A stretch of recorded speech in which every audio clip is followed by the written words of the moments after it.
Once again hello to all of you. तो आइए हम पढ़ते हैं आज हमारा second topic concepts of management. पिछले क्लास में हमने पढ़ा था कि मैनेजमेंट क्या होता है। ठीक है, अगर आपने वो वीडियो नहीं देखा तो प्लीज मेरा रिक्वेस्ट है आप लोगों से कि आप प्लीज वो वीडियो जाके देखें, उसके बाद सेकेंड टॉपिक पे आए। ठीक है, कॉन्सेप्ट्स ऑफ मैनेजमेंट ये सेकेंड टॉपिक है और इसमें हम जानेंगे कि मैनेजमेंट के क्या क्या कॉन्सेप्ट होते हैं। जैसा कि आप लोग देख रहे हैं यहाँ पे कि मैनेजमेंट के तीन कॉन्सेप्ट्स होते हैं। First process, second effectiveness and third efficiency. जैसा कि ये दोनों नाम जो है इफेक्टिवनेस एंड इफिशियंसी आपने मैनेजमेंट के डेफिनेशन में देखा था। ठीक है, the main purpose of management is to complete the goal, okay, effectively and efficiently. Okay, तो हम स्टार्ट करते हैं कंसेप्ट ऑफ मैनेजमेंट का फर्स्ट टॉपिक से, जो है प्रोसेस। ठीक है, पहले हम समझेंगे कि प्रोसेस होता क्या है, उसके बाद हम जाएंगे इफेक्टिवनेस पे एंड इफिशियंसी पे। और mainly effectiveness and efficiency he exam से पूछे जाते हैं या हमारे टीचर्स के द्वारा पूछे जाते हैं। तो मैं आपको एक बहुत इजी तरीका बताऊंगा कि जब हमसे एट अ टाइम पूछा जाए कि इफेक्टिवनेस क्या होता है, एफिशिएंसी क्या होता है, तो आप उसे कैसे रिकॉल कर सकते हो या उस समय कैसे याद कर सकते हो। ठीक है, तो आइए चलते हैं पहले हमारे कंसेप्ट ऑफ मैनेजमेंट के फर्स्ट टॉपिक पे, जो है प्रोसेस। ठीक है, जैसा कि प्रोसेस की साइड में लिखा हुआ है प्राइमरी फंक्शन इन मैनेजमेंट। जी बिल्कुल, किसी भी मैनेजमेंट को पूरा करने के लिए हमें एक प्रोसेस के थ्रू गुजरना पड़ता है। ठीक है, जैसा इसमें लिखा हुआ है, इट रिफर्स टू चेन और सीरीज ऑफ स्टेप्स। ठीक है, जैसा भी कोई मैनेजमेंट हमें करना होता है तो हमें एक प्रोसेस में एक स्टेप बाय स्टेप कोई भी चीज पूरा करना होता है। ठीक है, जैसा कि हमें एक पार्टी अरेंज करना है। ठीक है, तो हमें एक स्टेप लेना पड़ेगा कि कितने डेकोरेशन होंगे, कितनी लाइटिंग्स होंगी, कितने सर्वेंट्स होंगे, कितने कुक होंगे, कितने गेस्ट होंगे, उनके हिसाब से कितना खाना बनेगा। ठीक है, तो किसी मैनेजमेंट को पूरा करने के लिए प्रोसेस मस्ट है। ठीक है, बहुत जरूरी है प्रोसेस किसी मैनेजमेंट को पूरा करने के लिए और जो उसका गोल है उसे पाने के लिए। ठीक है, अगर आप एक प्रोसेस के थ्रू नहीं चलोगे, पहले ये फिर वो कुछ भी मन करेगा तो करोगे, तो आप उसके थ्रू अपना मैनेजमेंट कंप्लीट नहीं कर पाओगे और जिसके वजह से अपना गोल अचीव नहीं कर पाओगे। ठीक है, तो प्रोसेस किसी भी मैनेजमेंट का एक प्राइमरी फंक्शन है। ठीक है, और ये एक चेन जैसा है या फिर इसे एक सीरीज ऑफ स्टेप समझ लो। ठीक है, पार्ट बाय पार्ट, जैसे हम लोग चलते हैं ना, कदम, एक कदम, दो कदम, तीन कदम, तो हम लोग आगे स्टेप बढ़ते हैं, first step, second step, third step. जैसे स्टेयर्स में रहते हैं, सीढ़ियों में रहते हैं, first step, second step, third step, वैसे। ठीक है, उसके बाद इसी में लिखा हुआ है कि it is a combination of planning, organising, staffing, directing and controlling. जी बिल्कुल, planning, organising, staffing, directing and controlling, ये सब एक स्टेप्स है, एक चेन है। ठीक है, जो मैनेजमेंट को करने में सहायता देता है। ठीक है, जैसा कि इसमें लिखा हुआ है, management is a process. Management खुद एक प्रोसेस है, because it performs series of steps to get the things done. ठीक है, मैनेजमेंट खुद एक प्रोसेस है जो परफॉर्म करता है series of steps, series of chain to get the things done. Management को खुद बहुत सारे स्टेप से गुजरना पड़ता है, बहुत सारे प्रोसेस करने पड़ते हैं जिससे उसे अपना गोल मिल जाए या फिर जिससे उसे अपना अचीवमेंट हो जाए। ठीक है, तो प्रोसेस समझ में आ गया। उसके बाद हम आगे बढ़ते हैं इसके सेकेंड पार्ट में, जो है इफेक्टिवनेस। ठीक है, जिसे नोट करना है वो पॉज करके नोट कर सकता है। तो इफेक्टिवनेस है, ठीक है, it refers to completing the task on time and achieving the goal whatever the cost it takes is called effectiveness। ठीक है, तो इफेक्टिवनेस का मतलब ये हुआ कि किसी भी काम को पूरा करना टाइम पे। ठीक है, किसी भी काम को टाइम पे पूरा कर लेना और जो हमारा ऑर्गेनाइजेशनल गोल है अचीव कर लेना, सिवाय कितना भी पैसा खर्च हो। ठीक है, तो इफेक्टिवनेस हमें ये बताता है कि काम को पूरा कर देना। मानो किसी एक काम को पूरा करने, हमें एक टेंडर मिला है, फिर हमें एक काम मिला कि मैक्सिमम वर्कर रख के हम उनको हाई वेज दे के वो काम जल्द से जल्द करवा लेंगे। हाँ बिल्कुल, वो टाइम पे तो हो जाएगा लेकिन हाई कॉस्ट पे होगा। ठीक है, ये हुआ इफेक्टिवनेस, जिसका मतलब है कि काम पूरा हो जाना। काम तो पूरा होगा, बिल्कुल पूरा होगा काम, टाइम पे हो जाएगा, बशर्ते उसमें जो खर्च हो जाए, ठीक है। उसके बाद है इफिशियंसी। अब आते हैं हमारे थर्ड पार्ट पे जो है efficiency. Efficiency, higher the profit lower the cost. Efficiency का एक मोटिव है कि प्रॉफिट ज्यादा हो लेकिन पैसा कम लगे, ठीक है। It refers to completing the task, ठीक है, it refers to completing the task with minimum cost and optimum utilization of resources is called efficiency. It means that कि efficiency हमें ये सिखाता है कि हमें टास्क पूरा करना है लेकिन कम खर्च में, और जो हमारे पास रिसोर्सेस हैं उनका पूरा यूटिलाइजेशन करते हुए, उन्हें उन्हें पूरा उपयोग में लाते हुए हमें किसी भी काम को पूरा करना है, ठीक है।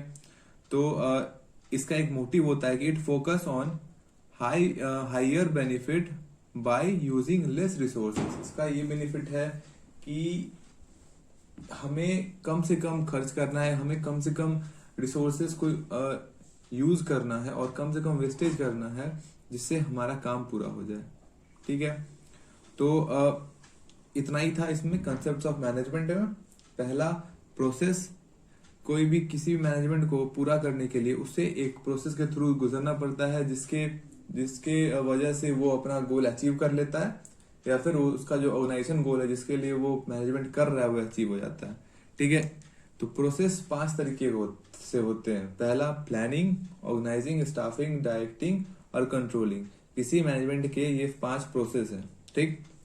सेकेंड, इफेक्टिवनेस, ठीक है।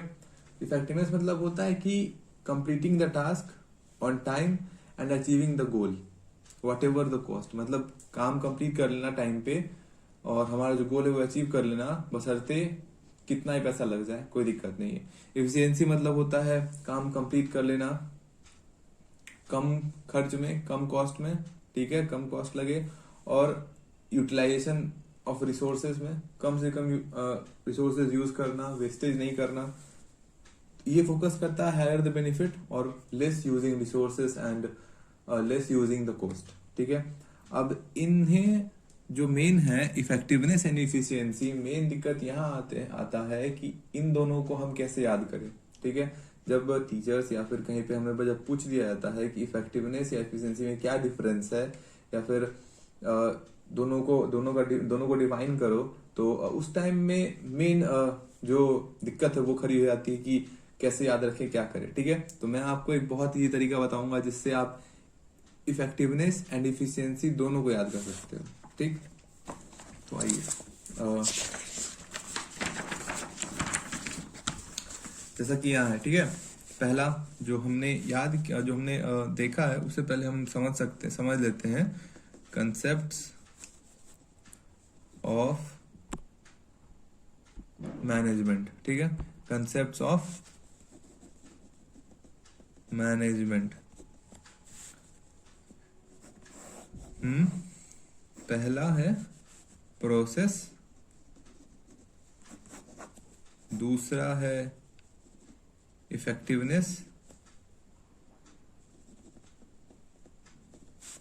तीसरा है इफिशियंसी, ठीक है।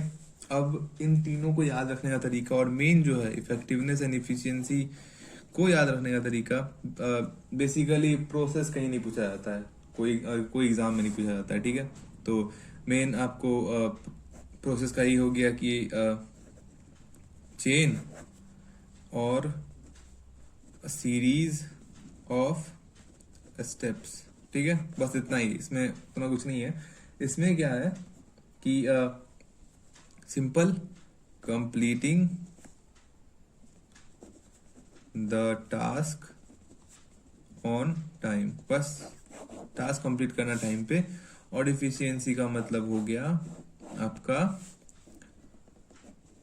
Completing the task with low cost and optimum utilisation of resources, ठीक है। अब इस टास्क दोनों में कंप्लीट होगा, ठीक है। एक होगा टाइम पे होगा और दूसरा क्या है, कम कॉस्ट में होगा और ऑप्टिमम यूटिलाइजेशन ऑफ रिसोर्सेज में होगा, ठीक है। अब देखो करना क्या है कि इन दोनों का डिफिनेशन कैसे याद रखें, ठीक है। तो एक मेन चीज मैं बताता हूँ कि इफेक्टिवनेस के स्पेलिंग में बीच में टी आता है, टी, इफेक्टिव टी, ठीक है। टी फॉर हो गया हमारा टाइम, ठीक है। उसके बाद आता है इफिशियंसी, सी मतलब हो गया तुमको कॉस्ट, ठीक है। तो इफेक्टिवनेस का मतलब हो गया टी, इफेक्टिव, टी इफेक्टिव, ठीक है। इफिशियंसी सी, कॉस्ट सी, ठीक है। इफेक्टिव मतलब टाइम पूरा करना, और सी मतलब कॉस्ट, मतलब एक मिनिमम कॉस्ट या ऑप्टिमम यूटिलाइजेशन ऑफ रिसोर्सेज पे, ठीक है। तो इफेक्टिव मतलब हो गया completing the task on time, और इफिशियंसी मतलब हो गया completing the task with low cost या फिर ऑप्टिमम यूटिलाइजेशन ऑफ रिसोर्सेज, ठीक है। तो हमने अभी देखा कि कंसेप्ट ऑफ मैनेजमेंट क्या क्या होते हैं। प्रोसेस जो होता है चेन, और सीरीज ऑफ स्टेप्स, इसमें आते हैं पांच चीज को याद करने का तरीका है POSDC, ठीक है। POSDC, planning, organising, staffing, directing and controlling. इस पांचों तरीके से प्रोसेस किया जाता है किसी मैनेजमेंट का। कोई मैनेजमेंट को अगर एक गोल अचीव करना है तो उसे इन 5 प्रोसेस के थ्रू गुजरना पड़ेगा।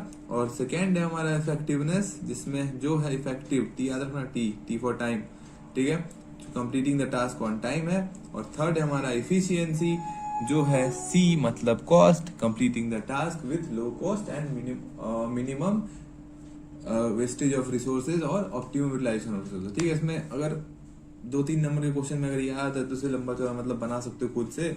जैसे इफिशियंसी होगा तो completing the task with low cost and minimum utilisation of resources और मिनिमम वेस्टेज ऑफ रिसोर्सेज, बहुत कुछ लिख सकते हो उसमें, ठीक है।